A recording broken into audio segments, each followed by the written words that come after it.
¿Qué le voy a hacer si yo amo lo diminuto?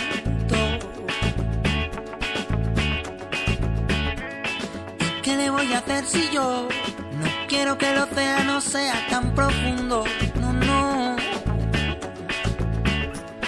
¿Y qué le voy a hacer si yo en lo pequeño encontré la fuerza de mi mundo? Oye, ¿y qué le voy a hacer si yo pienso que ellos y nosotros sumamos uno?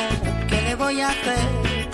Y es que gotas sobre gotas somos olas que hacen mares. ¡Hey! Gotas diferentes pero gotas todas iguales. Y una ola viene y dice: ¡óyelo! Somos una marea de gente, todos diferentes, remando al mismo compás. Y es que somos una marea de gente,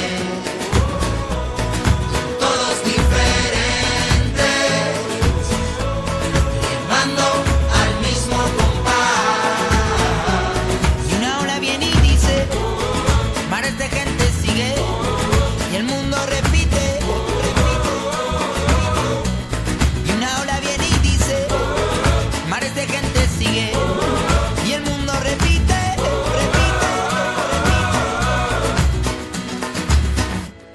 ¿Y qué le voy a hacer si yo nací en el Mediterráneo?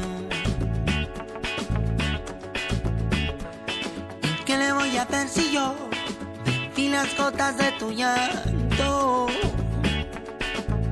De tus gotas me inundé, transparencias en mi ser, soñé torrenciales de amor y fe, como lluvia de primavera, borrando grietas, igualando mareas. Y es que gotas sobre